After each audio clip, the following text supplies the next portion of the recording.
Podemos sentar, meus irmãos e irmãs.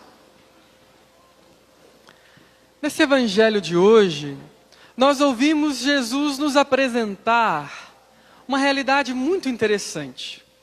Ele conta nesta parábola que tinha um cobrador de impostos e tinha alguém que era conhecedor da lei mosaica, que nos olhos de todo mundo parecia perfeito.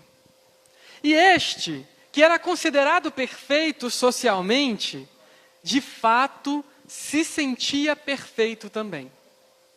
Diante de Deus, ele rezava não pedindo para que melhorasse como pessoa, não para que crescesse na fé, mas ele batia no peito e dizia: obrigado, Senhor, porque eu não sou como aquele.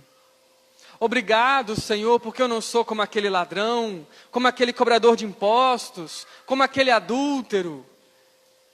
E ele como que se tirasse do lugar dos pecadores. Não, eu sou um santo. Errado são todos os outros. E aí Jesus apresenta do outro lado uma figura que era publicamente considerada pecadora. Um cobrador de impostos. Todo mundo na cidade sabia que um cobrador de impostos era um pecador e considerado inclusive traidor do povo. Porque começa junto a pegar os impostos dos judeus para entregar ao Império Romano. Mas, no entanto, esse cobrador de impostos se coloca numa outra postura. Se coloca na postura de quem pede perdão, de quem quer mudar de vida, de quem quer melhorar. E no final, então, desse cenário, Jesus vira para aqueles que o ouviam e disse: no final das contas, foi o cobrador de impostos que voltou para casa justificado. Olha só que interessante, né? Aquele homem aparentemente seguia todos os princípios. Ele jejuava 2 vezes por semana, dava 10% de toda a sua renda a Deus, mas no fundo seu coração não estava convertido a Deus. Tudo aquilo que ele fazia não era porque ele sabia que era bom, ele fazia pelo ego que ele tinha. E olhando hoje em dia para as nossas vidas, eu fico me perguntando também como anda a nossa experiência de fé nesta mesma dinâmica.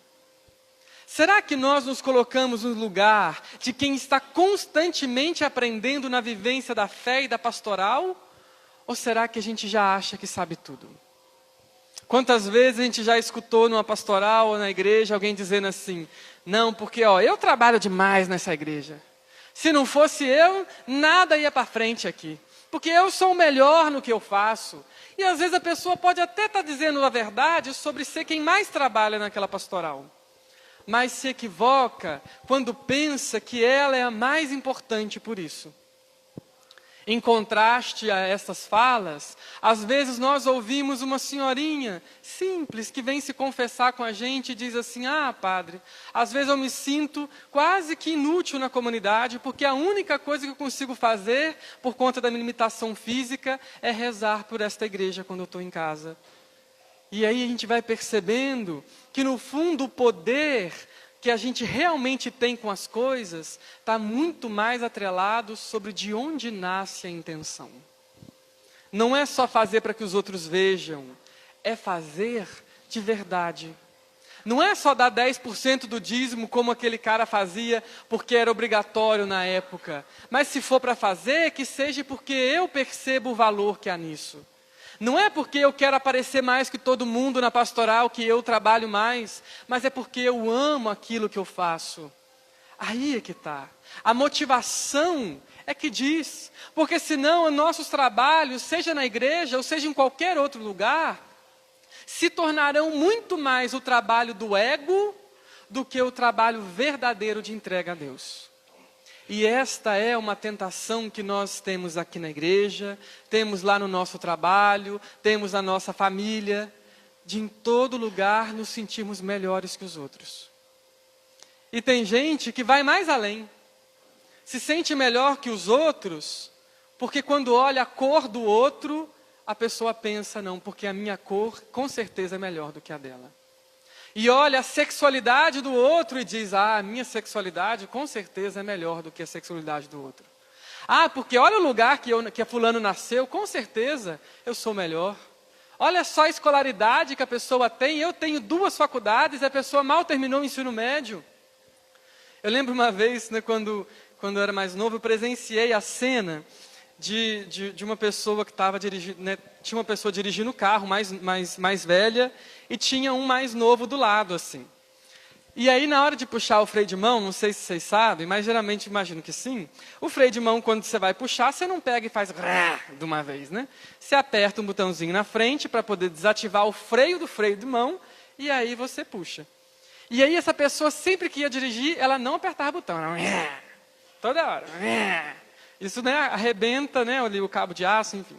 E aí, essa pessoa já mais nova, tinha aprendido aquilo na autoescola e foi falar para o outro, olha, quando você for puxar o freio de mão, você pode apertar esse botãozinho que tem na frente para poder levantar.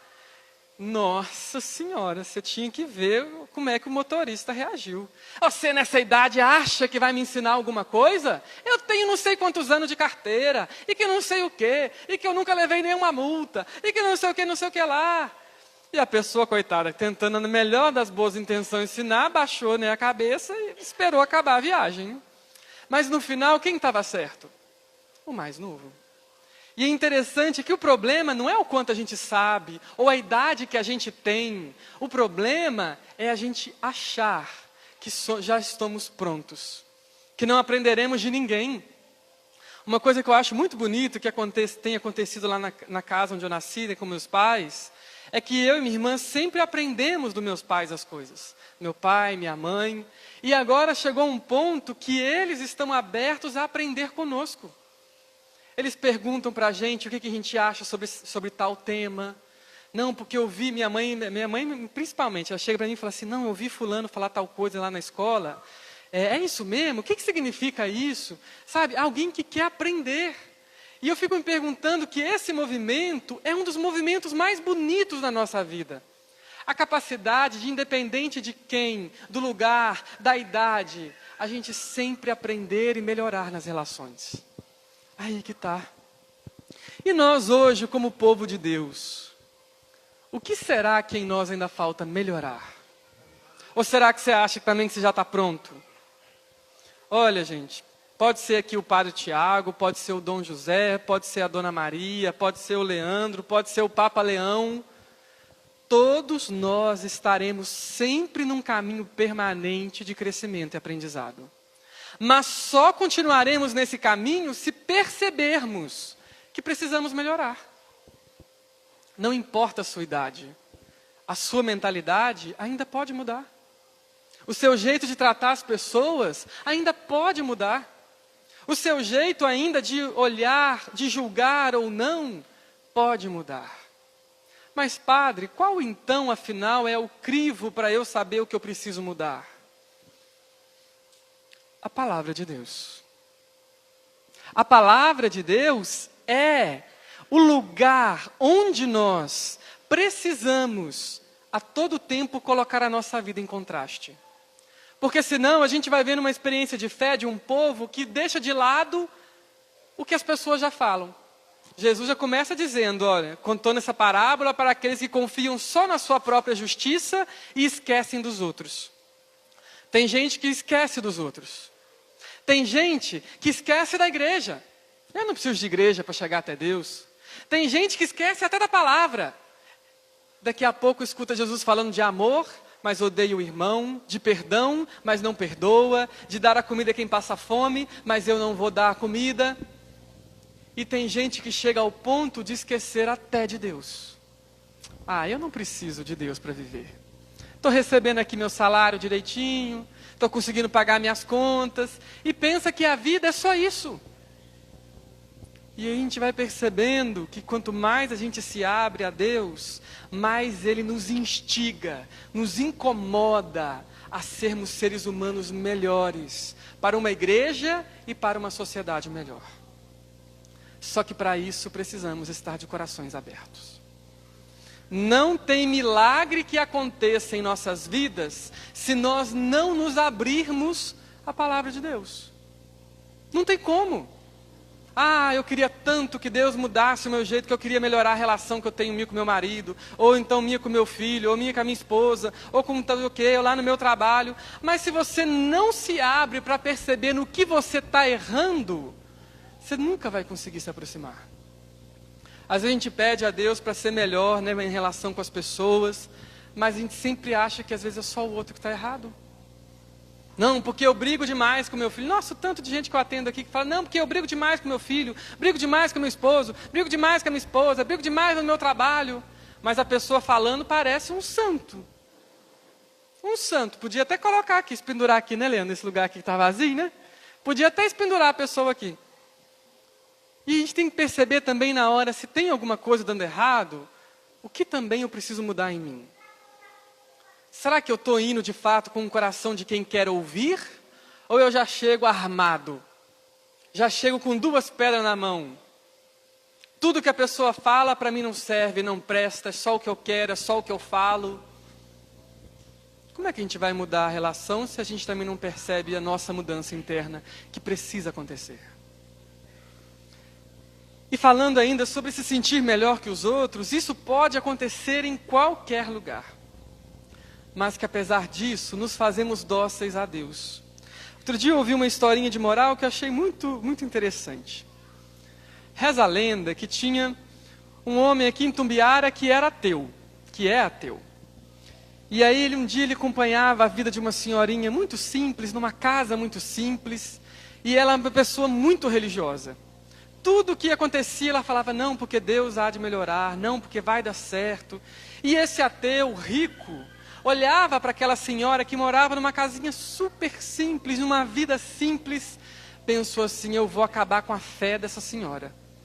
Porque que Deus é esse que deixa ela sofrendo assim? E aí ele foi e comprou uma cesta básica enorme, com tudo quanto é doce, chocolate, tudo que você imaginar de melhor. E aí foi e colocou na porta da casa daquela senhora e escreveu um bilhete assim, essa cesta quem mandou foi o demônio. E aí pensou assim, agora ela vai acreditar mais no demônio do que em Deus. E aí bateu na porta assim, e saiu correndo e ficou de longe assistindo. E aí a senhorinha saiu, olhou a cesta, ficou toda feliz, e aí pegou aquele bilhete. Essa cesta foi enviada pelo demônio. Ela parou, pensou, olhou para o céu e em alta voz ela falou assim, muito obrigado, meu Deus, porque quando o Senhor manda, até o demônio obedece. Olha só que legal, né? E é interessante que isso só aconteceu porque no fundo deixou ser atingido ou transformado por aquilo que Deus queria. Precisamos ser dóceis a Deus. Tem dia que Deus age através de nós, mas tem dia que Deus age apesar de nós, porque parece que a gente também não ajuda com que aconteça a vontade dEle. Peçamos a Ele a sabedoria de perceber que precisamos melhorar ainda. Precisamos crescer, precisamos mudar o jeito de olhar a sociedade, o jeito de viver nossas vidas. Ainda somos, sim, imperfeitos, enquanto estivermos vivos seremos. Quantas vezes nós já não pecamos, ou estamos em pecado, ou ainda pecaremos. Somos cristãos, mas apesar disso, nunca desistiremos de continuar melhorando e acertando cada vez mais todos os dias.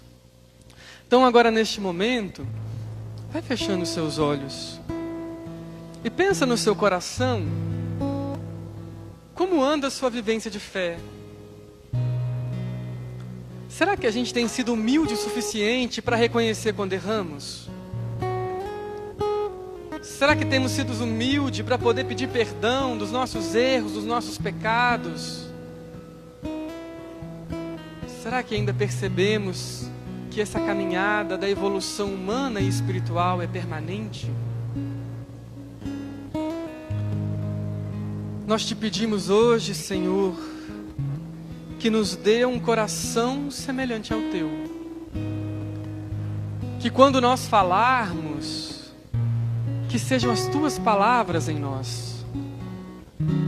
quando formos agir, que seja tuas mãos em nossas vidas.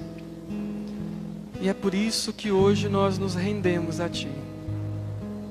Neste momento, no fundo, essa experiência de bater a mão no peito e dizer: Senhor, eu sou pecador. E por ser pecador, encontro graça e perdão diante de Ti. E por isso hoje nos rendemos. Senhor, hoje eu me rendo. Eu reconheço que nada eu posso fazer sem Ti. Então seja tudo em mim. Dependente eu quero ser do Teu Espírito, para que quando eu falar, que seja Você. No meu caminhar, que seja Você. E quando eu cantar, que seja Você, que seja Você. E no meu olhar, que seja o Teu olhar. No toque das minhas mãos, que sejam as Tuas. Se não for pra viver assim, eu nem quero viver. Então, eis-me aqui, Senhor. Dá-me um coração semelhante ao Teu. Enche-me de Ti até transbordar. Eis-me aqui, Senhor. Dá-me um coração semelhante ao Teu. Enche-me de Ti até transbordar.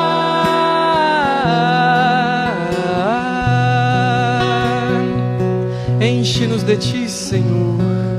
Nos faça transbordar de Tua palavra, na Eucaristia, na vivência da fé, na comunidade e na comunhão.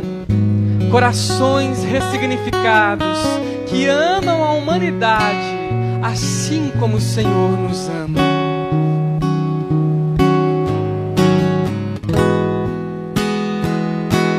E quando eu falar, que seja Você.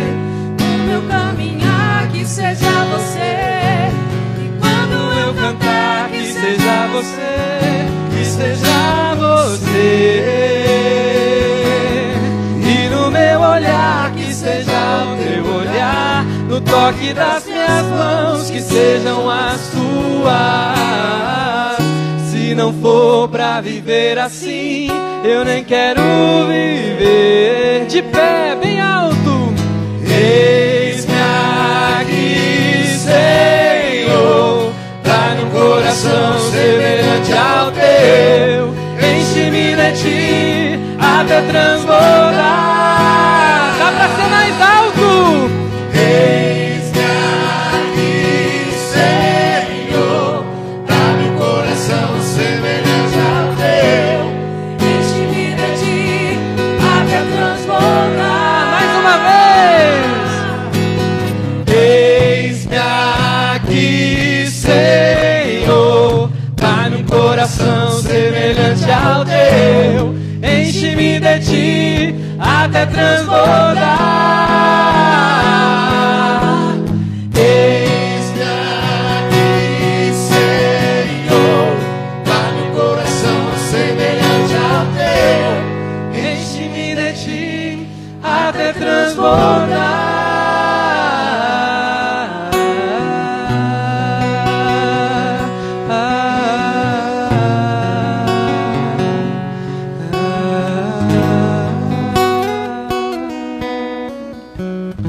Enche-nos, Senhor, de Ti, até que haja só a Ti em nossa vida, até que o nosso ego se dissolva, até que a Tua palavra reine, até que sejamos semelhantes a Ti no amor e nas ações. Que Deus nos abençoe hoje e sempre.